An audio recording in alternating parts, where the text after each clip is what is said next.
Yes, it's 1:15. Lady Antebellum pointed out, actually, by my guest today. Willie Dunn. I'm turning myself down. Good afternoon, Willie. Good afternoon, Mark. Yeah, I was saying to you that song, there's a line that it's 1:15, and I said to you, you almost got that perfect, but then, of course, you come out of the song like a true professional at 1:15. Yeah. It's just, it's more by luck than judgment, I've got to say. You didn't even knew that line was in the song, did you? No, well, no, when I put it on, no, I didn't. Now, we'll give you your formal introduction. Yes. You're William Dunn. You're a director with MARC, which is MARC. It's a Midlothian Advice and Resource Centre, which is based in Dalkeith. Tell us a bit, because it's a couple of years since you've been on the show, so tell us a wee bit about what MARC's all about. Yeah, well, the organisation started just over 30 years ago during the miners' strike, and it was there to try and help striking miners' families, and part of that was benefits advice and all those kind of things, because in those days, Mark, when you went on strike, you could actually claim support for your family, but of course the Thatcher government stopped that, a little bit of politics. So MARC was set up then, and part of that was also getting donations of furniture to give to striking miners as well.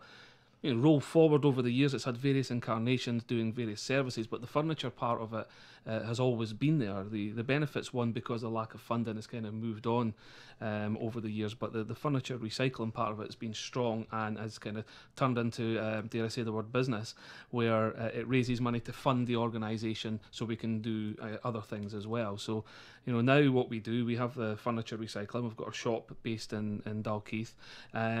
Through that, we sell low-cost furniture to people who are on low incomes. We also still give away stuff free via social work to people coming from homelessness.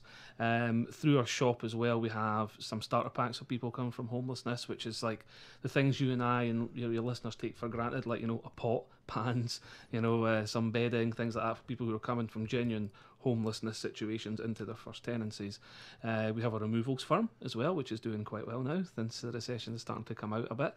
And we've got a volunteer programme within the organisation. But the biggest thing for us, and probably the biggest change over those 2 years, is we do a contract with Midlothian Council now for the Scottish Welfare Fund, which is the old community care grant scheme. And in the past, people were given cash for things and going out buying new stuff when they met a certain criteria.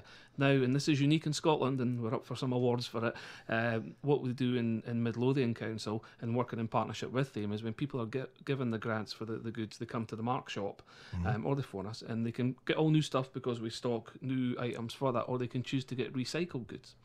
And if they get the recycled goods instead of the new stuff, it throws up extra money for them, which means they can buy other things within the shop for their house.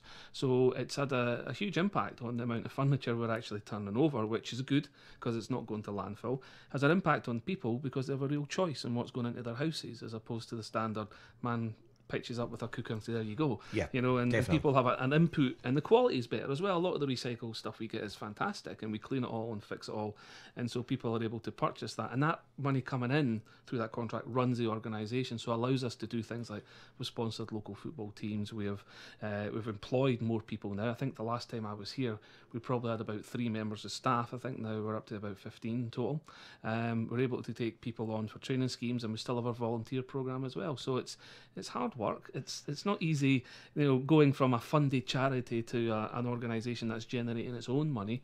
But it's full of challenges. But when I came in here last time, we had probably 95% of our funding, less than that, 80% of our organisation was funded, 20% was self-generating. Now we're just under 5% funding, and 95% self-generating. It's an amazing turnaround, really.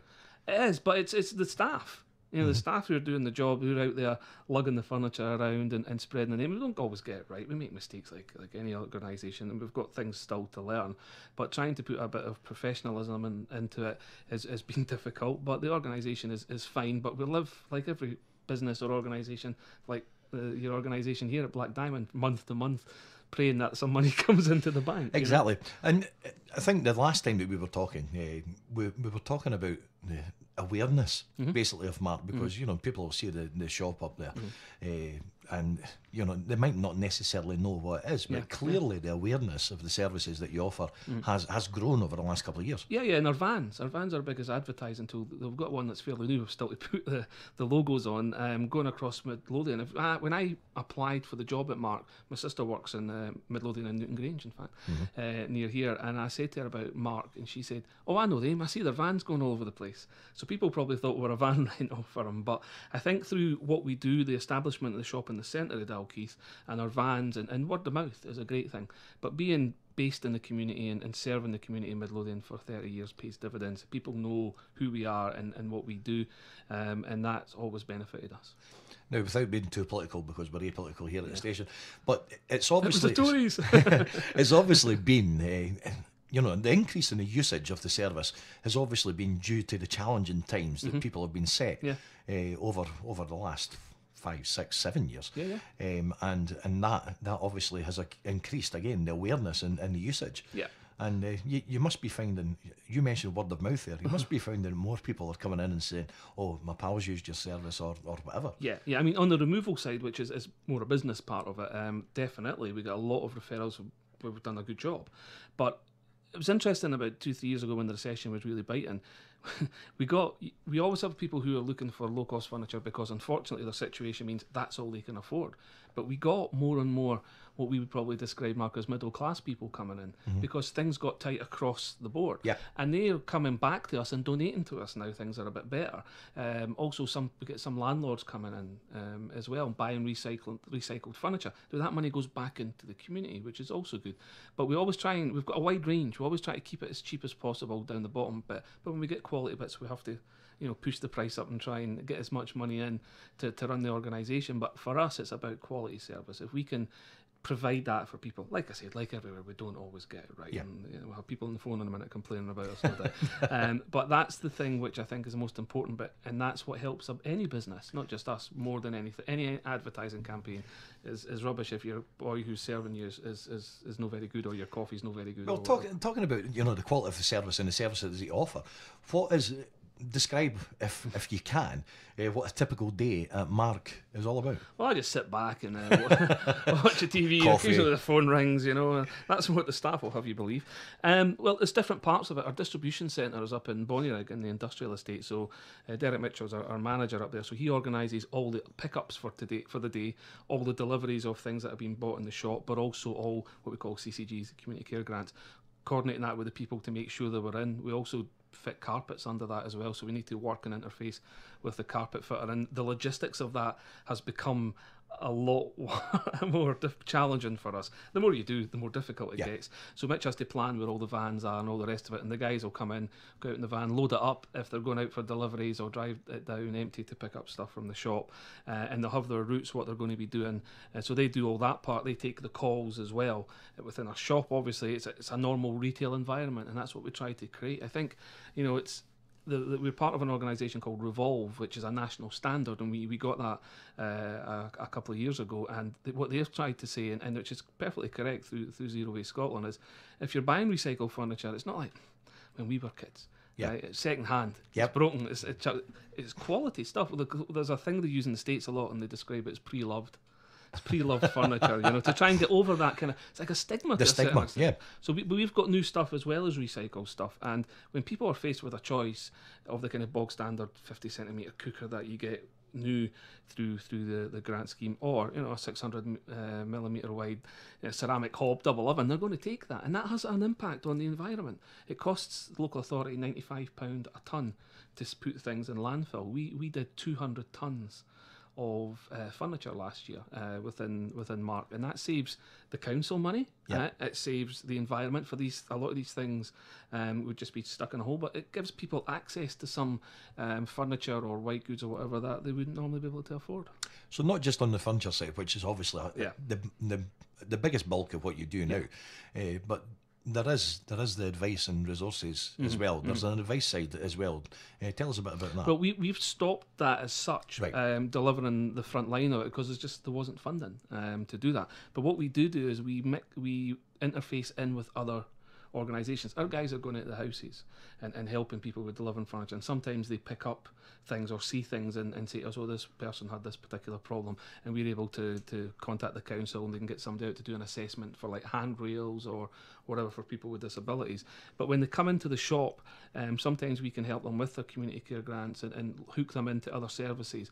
Where we interface with the social work is on the packs for people who are coming from homelessness, but also in the last 7-8 months, she'll kill me if I can't remember exactly when they came in, is the food bank, Midlothian Food Bank. It's always difficult to talk about these things because this is a good thing, but you wish you didn't have it. You know, it's one of those things. Well, it is, and it's been one of the more contentious issues over the last few years. Well, there's a Gorebridge Food Bank originally through Gorebridge Church and the Trussell Trust there, and they were looking for somewhere in the Dalkeith area because they're working out of Gorebridge and they realise it's difficult for people to travel. So they approached me, and Janice there beat me up a few times and said, look, can we work in partnership? And we created a space for them, stuck them in the corner, and they've got a wee office which has just been built there. So they, on a referral basis, people go in to collect their food parcels and things. But again, there's an interface with us. Sometimes we're getting clients to us who are getting furniture, who just went into the house, who are unaware of the food bank, so they can then be referred on to the food bank by us or by someone else. So there's a really good synergy, as they call it, going on there. Cross-fertilisation in the old post office, Mark, right? They would have called this one, where you've got the food bank in our facility, and people are then aware of that we're there. So when they're getting their tenancy, they're then aware they can come to us for furniture. And likewise, if people are coming in via the council for furniture, they then become aware that the food bank's there as well.